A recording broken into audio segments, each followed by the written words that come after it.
ZaLonya Allen with the National Entrepreneurs Association, and I am here today with Dr. Janet Little, valedictorian of Cohort 6. How are you today? I'm doing great. Thank you. Thank you for joining me. So this is really exciting. You are a graduate of our Entrepreneur Bootcamp and Certification program, but not only a graduate, you are a valedictorian. Is that something that you were going for, or tell us the whole process around how you became valedictorian? You know what?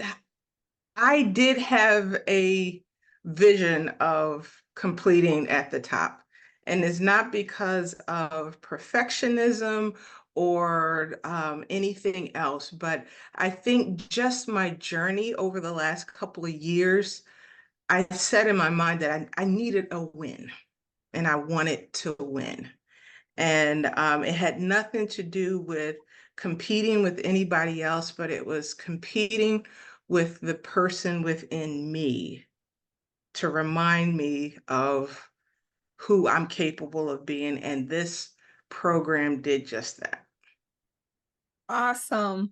So it's very emotional. And I know you were emotional when it was announced, but I would say in every cohort, the valedictorian becomes very emotional and most times cries. So why is that? That's surprising to me. Can you kind of put in words what that is? For me, as I said, over the last couple of years of transitioning from being a medical director over 20 centers in the Mid-Atlantic region to walking away from a corporate medicine position and trying to figure this entrepreneurship out, it just felt like not necessarily one loss after the other, but it was, I think, the culmination of putting in the work and also feeling like this time I'm going to bet on me. And I recall doing a leadership program years ago where we were given 5 popsicle sticks and we were placed in a circle, and we could give a popsicle stick away, but we had no idea what the purpose of the game was until the very end. And we discovered that whoever did not have a popsicle stick at the end, it was like a metaphor for life, that we're giving and giving and giving. And this time around, that stuck with me. And I said, I'm going to bet on me. I'm going to keep my one last popsicle stick. Awesome. That was an amazing explanation. So you have this amazing background as a professional. So let's talk about that a little bit. What is your background professionally, and what is your business and your entrepreneurial venture all about? Okay, so my background is in family medicine. I've been in family medicine for, 20 years now. I can't believe it. And I have worked through urgent care and did corporate medicine in occupational medicine. And it was there that my leadership development began. But it was also where my personal development began. And so as I was going through that process and going up the ladder professionally and becoming a medical director and seeing the people who were under me dealing with stress, overwhelm, and burnout, and the organizations were doing nothing about it other than making sure that their bottom line was met. It dawned on me that if we're going to be successful as a corporation, we first need to take care of the people who are making the profits for the organization. And so from my journey, I began training other people, other doctors, other mid-levels on stress management. And they started calling me the doctor for doctors. And I would have doctors who had been practicing for 25 plus years saying that we've not had a leader who cared this much about us.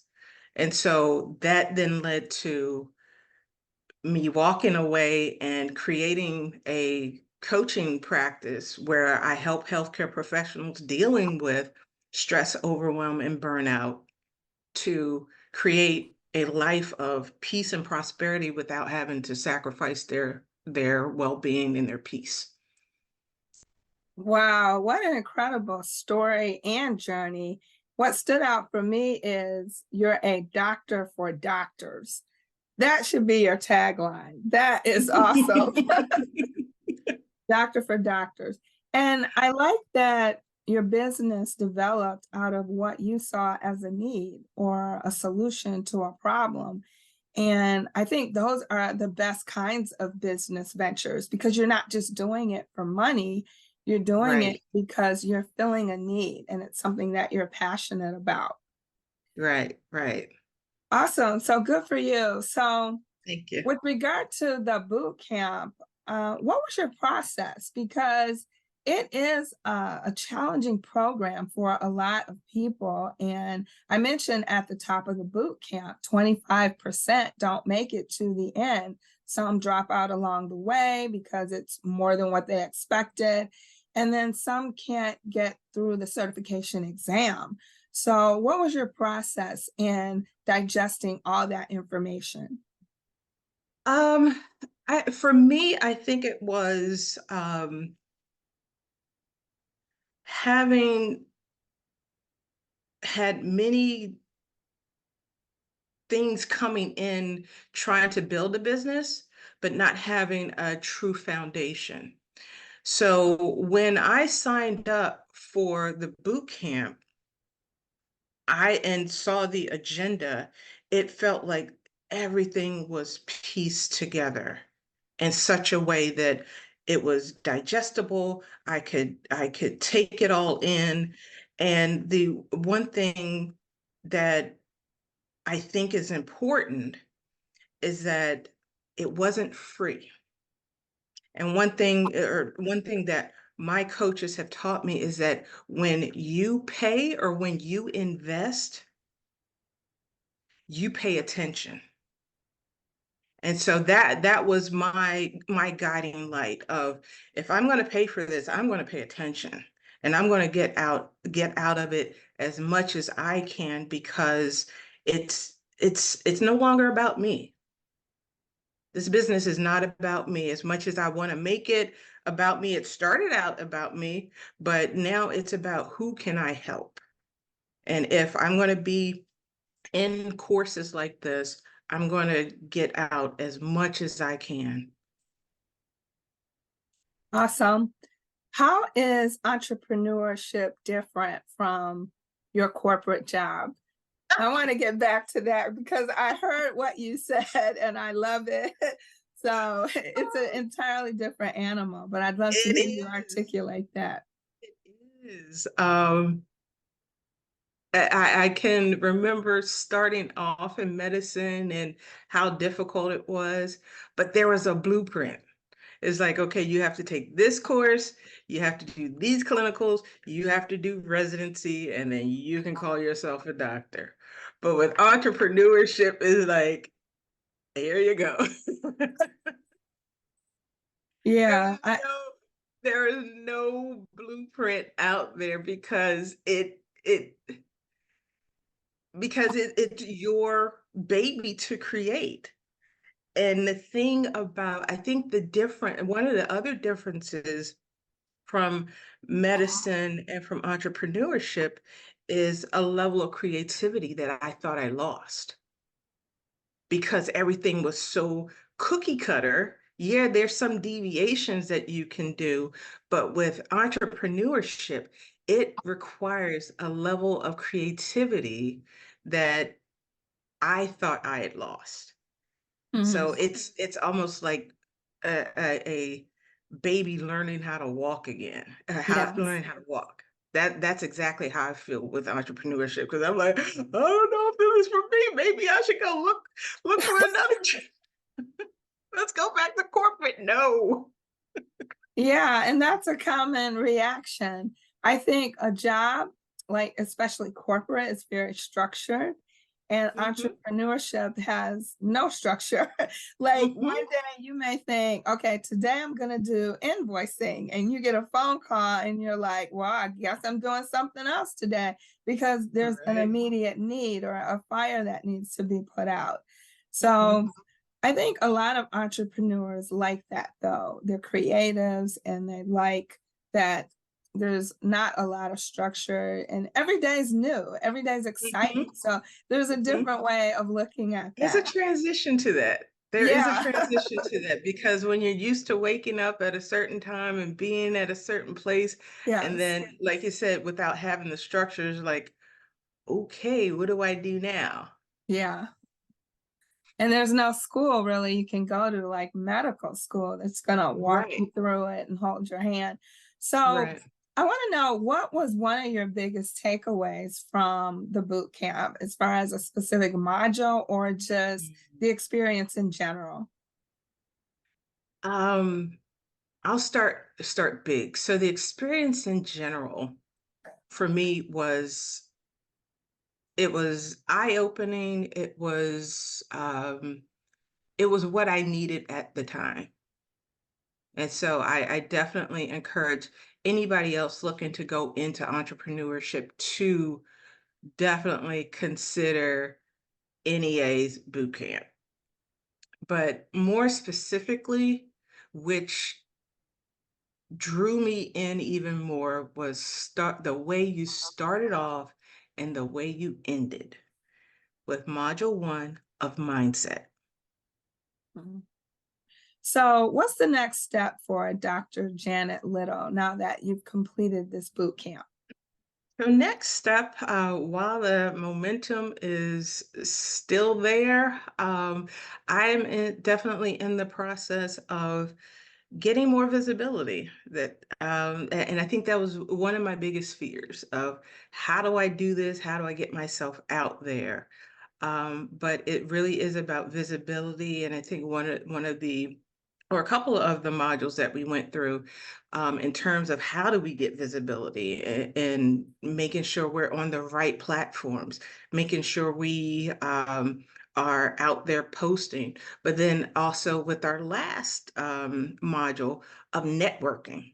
So, and not just networking within your own industry, but getting out there and networking and meeting other people. So that is my quarter 1 goal of 2024, of making sure that I am getting myself out there and becoming a presence, in not just in my industry, but making sure that I am out there networking with others. Awesome. All great stuff. So my last question for you is, what advice would you give someone who's considering signing up for the boot camp and maybe they think this looks like a lot, I don't know if I can do it, or I don't know if I need it. What advice would you give them?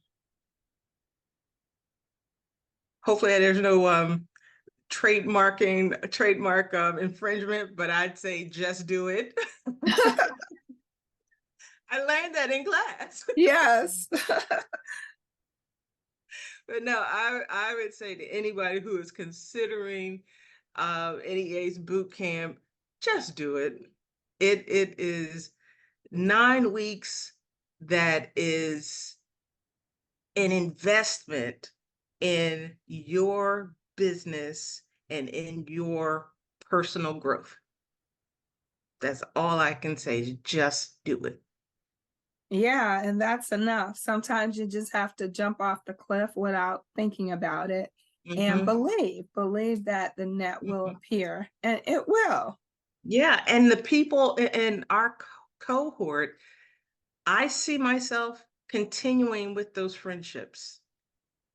So I'm already, even though the class has been over for over a week now, I'm still checking in with my accountability partner. Hey, we're doing this. So Absolutely. it's not just about those 9 weeks. That's just the beginning. It's what it creates afterwards. Yeah, and we're moving into our 7th cohort. And I have to say, each cohort has their own personality, but they definitely develop that connection and stay in touch. And I saw that bond with cohort 6. So you guys are a strong group, and I'm really excited to see what you do in the next few years, because some of you are going to do some amazing things. So again, congratulations to you. Thank you for joining me. Thank you to the audience for watching, and we'll see you next time.